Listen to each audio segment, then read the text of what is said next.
Hi, நான் தான் உங்கள் தீபா விக்னேஷா வெண்ணிலா பேசுகிறேன். Welcome to cine with Deepa.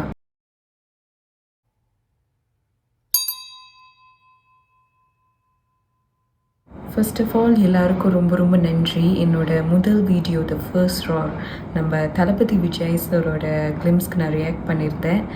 நிறைய பேர் லவ் அண்ட் சப்போர்ட் கொடுத்துருந்தீங்க. முக்கியமாக நம்மளோட தளபதி ஃபேன்ஸ் அவ்வளோ லவ் அண்ட் சப்போர்ட் கொடுத்துருந்தீங்க. நான் எதிர்பார்க்கவே இல்லை. Thank you so much. இன்றைக்கி நான் என்ன ரிவ்யூ பண்ண போகிறேன்னா ஸ்குவிட் கேம் சீசன் 3 தான் நான் ரிவ்யூ பண்ண போகிறேன். அண்ட் ஆல்சோ நீங்கள் சேனலுக்கு புதுசாக வந்திருந்தீங்கன்னா சப்ஸ்கிரைப் பண்ண மறந்துடாதீங்க. ப்ளஸ் நீங்கள் சேனலுக்கு புதுசாக வந்திருந்தீங்கன்னா என்னை பற்றி உங்களுக்கு தெரியாதுல்ல, நான் கொஞ்சம் இன்ட்ரடியூஸ் பண்ணிக்கலான் இருக்கேன் என்னை பற்றி. ஸோ என் பேர் நான் முதலே சொல்லிவிட்டு உங்களுக்கு தெரியும்னு நினைக்கிறேன். நான் மலேசியன் தமிழ் இண்டஸ்ட்ரியில் ஒரு வளர்ந்து வரும் நடிகையாக இருக்கேன். நிறைய ஷார்ட் ஃபிலிம்ஸில் நடிச்சிருக்கேன். என்னோடய ஃபர்ஸ்ட் ஷார்ட் ஃபிலிம் பேர் ட்ராப்ட். அதை தொடர்ந்து மறக்குமா நெஞ்சம், எதுவும் கடந்து போகும், சாகா வரம், இப்படி நிறைய ஷார்ட் ஃபிலிம்ஸில் லீட் ரோலில் நடிச்சிருக்கேன். இப்போ ரீசெண்டாக ஒரு மலேசியன் தமிழ் சீரீஸ் கம்பத்து பொண்ணுங்கிற தமிழ் சீரீஸில் ஒரு நியூ சேலஞ்சாக எடுத்துக்கிட்டு என்னோடய லுக்கெல்லாம் மாற்றி ஒரு கம்பத்து பொண்ணாக நான் நடிச்சிருந்தேன். என் அம்மா எல்லோரும் டிவியில் என்னை பார்த்துட்டு நீயா இது அப்படின்னு கேட்டாங்க. அந்த லுக்கெல்லாம் நான் மாற்றி நடித்தோன்னே it was a great experience. So இப்படி தான் என்னோடய வாழ்க்கை போயிட்டுருக்கு. இப்போ நான் ஏன் இந்த யூடியூப் சேனல் ஸ்டார்ட் பண்ணேன்னா, ஏற்கனவே நான் ஃபிலிமி நகேந்திரன் சார் கூட நிறைய ரிவ்யூஸ் ரியாக்ஷன்ஸ்லாம் பண்ணி நீங்கள் பார்த்துருப்பீங்கன்னு நினைக்கிறேன். எனக்கு இந்த மாதிரி ரிவ்யூ ரியாக்ஷன் சினிமா பற்றி பேசுகிறதுனா பிடிச்சிருந்துச்சு. ஸோ சரி நம்மளே ஒரு சொந்தமாக யூடியூப் சேனல் ஸ்டார்ட் பண்ணி இந்த மாதிரி ரியாக்ஷன்ஸ் ரிவ்யூ சினிமா பற்றிலாம் பேசலாமேன்னு சொல்லிட்டு தான் நான் ஆரம்பிச்சிருக்கேன். பிடிச்சிருந்தால் கண்டிப்பாக சப்போர்ட் பண்ணுங்கள். ஸோ ஸ்குவிட் கேம் சீசன் 3 எப்போ வரும்னு சொல்லிட்டு எல்லாருமே ஆவலாக காத்துக்கிட்டு இருந்தோம். ஃபைனலி ரிலீஸ் ஆயிடுச்சு. நான் எப்பயோ பார்த்துட்டேன், பட் வீடியோ செய்கிறதுக்கு தான் கொஞ்சம் லேட் ஆகிடுச்சு. எதுவும் தப்பாக நினச்சிக்காதீங்க. ஸோ நான் பார்த்துட்டேன் ஃபுல்லாக சீசன் 3. ஏன் தான் ரிலீஸ் ஆனிச்சின்னு இருந்துச்சு பார்த்த உடனே. பிகாஸ் ரொம்ப ஹார்ட் பிரேக்கிங்காக இருந்துச்சு. ஸோ ஃபர்ஸ்ட் எனக்கு பாசிட்டிவ்ஸாக ஸ்குவிட் கேம் சீசன் 3 தெரிஞ்சது ஒவ்வொரு கேரக்டர் ரைட்டிங்கும் நல்லா இருந்துச்சு. ஒரு கேரக்டரோட ரைட்டிங்கும் நல்லா இருந்துச்சு. சில விஷயங்கள் இருந்துச்சு, நான் அதை அப்புறமா சொல்கிறேன். பட் முக்கால்வாசி கேரக்டர்ஸோட ரைட்டிங் நல்லா இருந்துச்சு. அண்ட் ஆல்சோ அந்த ஹைட் அண்ட் சீக் கேம் ரொம்ப பிடிச்சிருந்துச்சு. ரொம்ப விறுவிறுப்பாக அடுத்து என்ன நடக்கும் அப்படின்னு சொல்லிட்டு ரொம்ப விறுவிறுப்பாக போணுச்சு. ஸோ அந்த கேம் எனக்கு ரொம்ப பிடிச்சிருந்துச்சு. கொஞ்சம் இந்த மாதிரி பண்ணியிருக்க வேண்டாமே, கொஞ்சம் இதை மாற்றிருக்கலாமே அப்படின்னு எனக்கு தோணுனது இப்போ ஓகே, ஃப்ரண்ட் மேனுக்கும் அவரோட பிரதர் அந்த போலீஸ்மேன் இன்ஹோ ஜுன்ஹோ, ஸோ அவங்க 2 பேருக்கும் அந்தளவுக்கு சீன்ஸ் வைக்கல. லைக் சீன்ஸ் வச்சுருக்கலாமே. பிகாஸ் சீசன் 1 நீங்கள் பார்த்தீங்கன்னா அந்த போலீஸ்மேனுக்கு தெரிஞ்சிடும் தன்னோட அண்ணன் தான் ஃப்ரண்ட் மேனாக இருக்கார். ஸோ அதுவும் இல்லாமல் ஃப்ரண்ட் மேன் அந்த போலீஸ்மேனோட இந்த இடத்துல எங்கேயோ சுற்றுவார். ஸோ அது வேற அந்த போலீஸ்மேனுக்கு ரொம்ப ஒரு மாதிரியாக ஒரு ட்ராமா மாதிரி ஆயிரும். ஏற்கனவே அண்ணன் இந்த மாதிரி ஒரு தீவில் இந்த மாதிரி ஒரு கேமை வச்சு நடத்திட்டு இருக்காரு, தெரிஞ்சதே ஒரு ட்ராமா. இதில் வேற அண்ணன் நம்மளை சுட்டு இந்த மாதிரிலாம் பண்ணிட்டாருன்னு சொல்லிட்டு அது இன்னொரு ட்ராமாவாக இருந்துச்சு அவருக்கு. அண்ட் ஆல்சோ அவர் அந்த தீவை கண்டுபிடிக்கணும்னு சொல்லிட்டு சீசன் 2லேருந்தே ரொம்ப போராடிக்கிட்டு இருந்தார். ஸோ கண்டிப்பாக ஏதாவது ஒரு சீன் இருந்திருக்கும்னு நான் நினச்சேன். லைக் சீசன் 3ல் ஃப்ரண்ட் மேனுக்கும் அந்த ஜுன்ஹோ போலீஸ்மேனுக்கு ஏதாவது முக்கியமான ஏதாவது சீன்ஸ் அவங்க 2 பேருக்கும் ஒன்றா இருக்கும்னு நான் நினச்சேன். பட் இல்லை, இட்ஸ் ஓகே. அண்ட் ஆல்சோ அந்த போலீஸ்மேனுக்கு இன்னும் கொஞ்சம் சீன்ஸ் வச்சுருக்கலாமோ. லைக் ரொம்ப அவர் அந்த தீவையே தேடுற மாதிரி. ஏன் சீசன் 2லேருந்து சீசன் 3 வரைக்கும், அதுவும் சீசன் 3 கடைசி அந்த தீவே அழிஞ்சதுக்கப்புறம் தான் அவர் போயிட்டு அந்த இடத்த கண்டுபிடிச்ச மாதிரி ஏன் அவங்க அவ்வளோ ட்ராக் பண்ணி வச்சாங்கன்னு எனக்கு தெரில. கொஞ்சம் விறுவிறுப்பாக மேபி இன்னும் கொஞ்சம் வேறு மாதிரி அவர் ஏற்கனவே அந்த தீவை வந்து கண்டுபிடிச்சி வேறு ஏதாவது கொஞ்சம் விறுவிறுப்பாக வச்சுருக்கலாமோன்னு எனக்கு தோணுச்சு. லைக் ரொம்ப ஒரு ஒரு தீவை வந்து கண்டுபிடிக்கிறதுக்கே அவர் ரொம்ப ட்ராக் பண்ணிக்கிட்டாரோ அப்படின்னு எனக்கு தோணுச்சு. அதுதான் ஒன்று. இன்னொன்று நம்ம ஃப்ரான்ஸ்மேனோட ஃப்ளாஷ்பேக் சீன்ஸ் கொஞ்சம் காமிச்சிருக்கலாமோன்னு எனக்கு தோணுச்சு. அந்தளவுக்கு அவரோட ஃப்ளாஷ்பேக் சீன்ஸ் வந்து காமிக்கலையோ அப்படின்னு தோணுச்சு.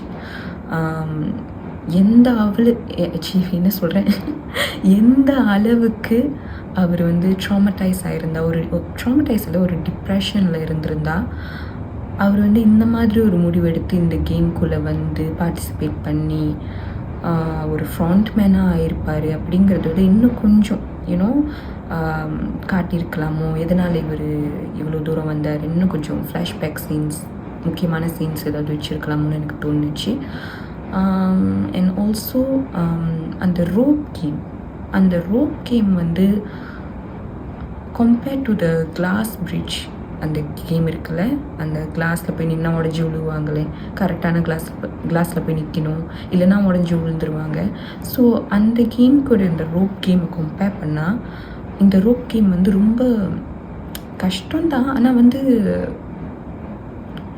ஒரு சைக்கலாஜிக்கலாக ஒரு மூளையை பயன்படுத்தி ஒரு விறுவிறுப்பாக இல்லையோ, ஒரு திக் மூமெண்ட் அந்த ரோப் கேமில் இல்லையோன்னு எனக்கு தோணுச்சு. பிகாஸ் அந்த கிளாஸ் கேம் வந்துட்டு நீங்கள் பார்த்தீங்கன்னா ஒரு நேரமும் திக்னு இருக்கும். பிகாஸ் தப்பான கிளாஸில் போயிட்டு அவங்க காலை வச்சிட்டாங்கன்னா அவங்க உடஞ்சி கீழே விழுந்துருவாங்க. ஸோ ஒரு மூளையை பயன்படுத்தி யோசித்து திக்கால் ஆடுற மாதிரி இருக்கும் அந்த கேம். அதே மாதிரி இந்த ரோப் கேமை வச்சுருக்கலாமோன்னு எனக்கு தோணுச்சு. கொஞ்சம் ஈஸியாக இருந்த மாதிரி எனக்கு இருந்துச்சு. ஸோ அதுதான். அண்ட் ஆல்சோ கேரக்டர்ஸ், இப்போ நம்ம பிளேயர் 120, பிளேயர் 222, இவங்க எல்லாரையும் வந்து டப்புன்னு கொல்லணுன்னே சொல்லிட்டு டப்புன்னு அடுத்தடுத்து கொன்ன மாதிரி இருந்துச்சு. ரொம்ப ஃபாஸ்ட்டாக அந்த அவங்களெல்லாம் சாகடிக்கணும் அப்படின்னு சொல்லிட்டு சாகடித்த மாதிரி இருந்துச்சு. ரொம்ப ஃபாஸ்ட்டாக எல்லோரும் வந்து இறந்துட்டாங்க, அந்த மாதிரி இருந்துச்சு. ஸோ அதான். அண்ட் ஆல்சோ ஃபைனல் அந்த ஆக்சுவல் ஸ்குவிட் கேம் அந்த ஸ்கையில் நடக்கும்ல, அந்த ஸ்குவிட் கேமில் வந்து ஏன் ரொம்ப ரேண்டமான சம் பிளேயர்ஸ் ஏன் வந்து போட்டிருந்தாங்கன்னு எனக்கு தெரில. பிளேயர் 333, பிளேயர் 100, அப்புறம் அந்த மின்சு அவர், அப்புறம் நம்ம பிளேயர் 456, அவங்க எல்லோரும் இருந்தது ஓகே தான். பட் இன்னும் கொஞ்சம் ரேண்டமான லைக் பிளேயர்ஸை ஏன் அவங்க வந்து போட்டாங்கன்னு எனக்கு தெரியல. அதுக்கு பதிலாக டேனோஸ், அவரோட கேரக்டர் ரைட்டிங் எல்லாருக்கும் பிடிச்சிருந்துச்சு. அவர் கேரக்டர் போட்டிருக்கலாம். அவரை சீசன் 2ல் சாகடிக்காமல் அட்லீஸ்ட் சீசன் 3 வரைக்கும் கொண்டு வந்திருக்கலாம். அண்ட் ஆல்சோ பிளேயர் 120, அவங்களோட கேரக்டரோட ரைட்டிங்கும் நல்லா இருந்துச்சு. அவங்களையாவது அந்த கடைசி கேம் வரைக்கும் கொண்டு வந்திருக்கலாமே, ஏன் டப்புன்னு சாவடிச்சிங்க அப்படின்னு எனக்கு இருந்துச்சு. பிகாஸ் எனக்கு பிளேயர் 120 எனக்கு பிடிச்சிருந்துச்சு. பிகாஸ் ஷீஸ் எப்படி சொல்கிறது, அந்த கேரக்டர் வந்து ரொம்ப பியூட்டிஃபுல் இன் அண்ட் அவுட்னு சொல்லுவாங்களே, அந்த மாதிரி ஒரு கேரக்டர் அந்த பிளேயர் 120யோட கேரக்டர். ஸோ எனக்கு அவங்கள ரொம்ப பிடிச்சிருந்துச்சு. பட் டப்புன்னு சாவடிச்சிட்டாங்களா, எனக்கு அதான் ஏற்றுக்கவே முடியல. ஸோ இந்த மாதிரி முக்கியமான கேரக்டர் ரைட்டிங்கில் இருக்கிறவங்கள கொண்டு போயிருக்கலாமே ஃபைனல்ஸ் வரைக்கும், ஏன் டப்புன்னு சாகடிச்சிங்க, அதுதான் எனக்கு கொஞ்சம் இதாக இருந்துச்சு. யா. அண்ட் ஆல்சோ கிளைமேக்ஸ் வந்து சில பேர் சொல்லியிருந்தீங்க, சில பேருக்கு அந்த கிளைமேக்ஸ் ஒர்க் அவுட் ஆகலைன்னு. பட் என்ன கேட்டால் அந்த கிளைமேக்ஸ் இப்படி தான் இருந்திருக்கணும்.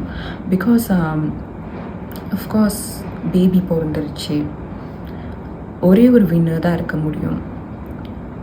அதுவும் நம்ம பிளேயர் 456 வேறு, அவர் கண்டிப்பாக பேபி அவர் காப்பாற்ற தான் பார்ப்பார். ஒரு நல்ல மனிதன் அதுதான் பண்ணணும். ஸோ அவர் அதுதான் பண்ணார். அண்ட் ஆல்சோ அவர் அந்த மாதிரி சாக்ரிஃபைஸ் பண்ண வாசி தான் அந்த மாதிரி ஒரு எண்டிங் டைரக்டர் நம்மளுக்கு கொடுத்த வாசி தான் நம்மளுக்கு இன்னமும் ஏதோ நம்ம மனசில் அப்படியே எம்டியாக இருக்கிற மாதிரி ஃபீல் ஆகுதுன்னு நான் நினைக்கிறேன். இதே வந்து ஒரு ஹாப்பி என்டிங்காக ஏதாவது லைக் சால்வ் பண்ண மாதிரி கொடுத்துருந்தாங்கன்னா கண்டிப்பாக நம்மளுக்கு வந்து அந்த அளவுக்கு நம்ம மனசில் வந்து நிலச்சி நின்று இருக்காதுல்ல. நம்ம அந்த அளவுக்கு யோசிச்சுக்கிட்டு இருந்திருக்க மாட்டோம்ல. ஸோ சாரி, என்னோட நாய்க்குட்டிங்க வந்து குலைக்குதுங்க. ஸோ இந்த எண்டிங் வந்து கரெக்டாக இருந்துச்சு. இந்த எண்டிங் இப்படி இருக்கிற வயசு தான் நம்மளுக்கு இன்னமும் வந்து ஐயோ என்ன நம்ம பிளேயர் 4, 5, 6 வந்து இறந்துட்டாரா, ஐயோ ஏற்றுக்க முடியல அப்படின்னு சொல்லிட்டு அந்த ஒரு எம்டினஸ் நம்ம மனசுக்குள்ளே அப்படியே போட்டு நம்மளை யோசிக்க வச்சுக்கிட்டே இருக்குன்னு நான் நினைக்கிறேன். ஸோ என்ன கேட்டால் இது ஒரு நல்ல எண்டிங் தான், கரெக்டாக தான் எண்டிங் கொடுத்துருக்காங்க. அண்ட் ஆல்சோ அந்த ஒயிட் உமன் கேட், அந்த ஆக்ட்ரஸ், அவங்க பேர் கேட். அவங்க வந்து ஷீஸ் நாட் அ குட்டி ஆக்ட்ரஸ், அவங்க ஒரு பெரிய ஆக்ட்ரஸ் ஹாலிவுட்டில். அவங்க நிறைய முக்கியமான படங்களில் நடிச்சிருக்காங்க. தார், எலிசபெத், அந்த மாதிரி நிறைய படங்களில் நடிச்சிருக்காங்க. ஸோ அவங்கள வந்து சீசன் 4க்கு அவங்கள பார்த்தோன்னே தெரிஞ்சிருச்சு இது வந்து அமெரிக்கன் வெர்ஷன் வரப்போகுது, என்னமோ ஒன்று பெருசாக பிளான் பண்ணுறாங்கன்னு தெரிஞ்சிருச்சு. ஸோ அவங்கள வந்து ஒரு சேல்ஸ் உமனாக போட்டது வந்து வாவ், ஓகே அப்படி இருந்துச்சு. ஓகே, நாட் பேட் அப்படின்னு இருந்துச்சு. அந்த தீவு வந்து கடைசியில் பாம்பு வெடிச்சு ஒன்று அழிஞ்சிச்சுல. ஸோ அப்போது ஒரு தீம் மியூசிக், அந்த பிஜிஎம் போட்டாங்க, ஸ்குவிட் கேமோட தீம் பிஜிஎம், ஒரு மாதிரி சேட்டாக அப்படி. அதை கேட்டுக்கிட்டே அந்த தீவை அழியறதை பார்க்கும்போது, அதுவும் நம்ம பிளேயர் 4, 5, 6 அதில் இருக்கிறாரு, ஐயோ இறந்துருவாரே அப்படின்னு சொல்லிட்டு பார்க்கும்போது உண்மையில் ஐயோ ஸ்குவிட் கேம் சீசன் 3 ஏண்டா வந்துச்சு அப்படின்னு இருந்துச்சு. ஸோ அதான் நான் ஆரம்பத்தில் சொன்னேன், ரொம்ப ஹார்ட் பிரேக்கிங்காக இருந்துச்சு அப்படின்னு. ஸோ அதனால தான் நான் சொல்கிறேன், அந்த எம்டினஸ் அதனால தான் நம்மளுக்கு வந்து க்ரியேட் ஆகிருக்கு. அந்த மாதிரி ஒரு கிளைமேக்ஸ் கொடுத்த வயசு தான் நம்மளுக்கு வந்து இன்ன வரைக்கும் ஐயோ என்ன இப்படி கிளைமேக்ஸ் எப்படி ஆயிடுச்சு, நம்ம பிளேயர் 4, 5, 6க்கு இப்படி ஆயிடுச்சு அப்படின்னு சொல்லிட்டு நம்மளுக்கு இன்ன வரைக்கும் ஒரு மாதிரியாக தோணிக்கிட்டே இருக்குது. ஸோ அதான் நான் சொல்கிறேன். சில ப்ரெடிக்ஷன்ஸ் என்னன்னா, இப்போ அந்த தீவு கொஞ்சம் கொஞ்சமாக பாம்பு வெடித்து அழிஞ்சிச்சுல. ஸோ பிளேயர் 4, 5, 6 எஸ், அந்த அவ்வளோ உயரத்துலேருந்து அவர் வந்து கீழே விழுந்து அவரோட மண்டை அடிபட்டு அவர் ஒரு மாதிரியா உயிர் போகிற கொஞ்சம் கொஞ்சமாக அவரோட உயிர் போயிட்டுருக்கு தான். பட் அந்த பாம் வெடித்தோடனே அது கொஞ்சம் கொஞ்சமாக தானே வெடிச்சிட்டே வந்துச்சு. அவரோட கண்ணில் மட்டும்தான் அந்த நெருப்பு, அந்த விஷுவலாக தெரிஞ்சிச்சு அந்த நெருப்பு வருதுன்னு. பட் அதுக்குள்ளே ஏன் ஃப்ரண்ட்மேன் வந்து அவரை காப்பாற்றிருக்கக்கூடாது? லைக் அவருக்கு இன்னும் கொஞ்சம் உயிர் இருக்கிற நிலமை தானே. ஸோ அதுக்குள்ளே ஃப்ரண்ட்மேன் அவரை வந்து தூக்கிட்டு போய் காப்பாற்றிருக்கலாம், அவரோட உயிரை காப்பாற்றிருக்கலாம் அப்படின்னு சொல்லிட்டு ஒரு சின்னதாக ஒரு ப்ரெடிக்ஷன், மேபி, ஓகேயா, நாட் வெரி ஷுவர், மேபி ஒரு ஃபேக் டெத் பண்ணியிருக்கலாம் அப்படின்னு சொல்லிட்டு லைட்டாக தோணுச்சு எனக்கு. சும்மா யோசிக்க வேண்டியது தானே. ஸோ அப்படி தான் எனக்கு தோணுச்சு. அண்ட் ஆல்சோ அந்த பிளேயர் அந்த பேபி, அந்த பிளேயர் 222, அந்த பேபி வந்து கண்டிப்பாக ஐ திங்க் ஸோ ஃப்யூச்சரில் வந்து ஒரு பெரிய பொண்ணாகி மேபி அது ஜுன்ஹோ கிட்ட தானே வளருது. ஸோ அதுவும் ஒரு டிடெக்டிவ் இல்லை போலீஸ் ஆகி போய் அந்த தீவை தேடலாம், அதனால ஏதாவது அந்த தீவுக்கு முடிவு வரலாம். அமெரிக்கன் வெர்ஷன் ஸ்குவிட் கேம் எப்படி இருக்க போகுதுன்னு எனக்கு தெரில. பட் அந்த ஓஜி வெர்ஷன் ஸ்குவிட் கேம் வந்து எப்பயுமே கொரியன் வெர்ஷன் தான், அதை நம்ம கண்டிப்பாக மிஸ் பண்ண போகிறோம். ஸோ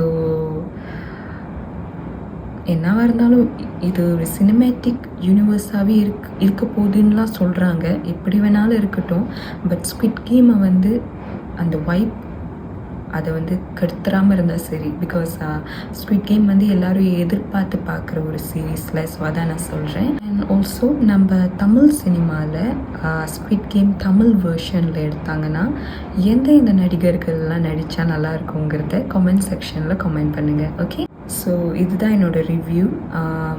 அடுத்த வீடியோவில் கண்டிப்பாக சந்திப்போம். Love you, take care.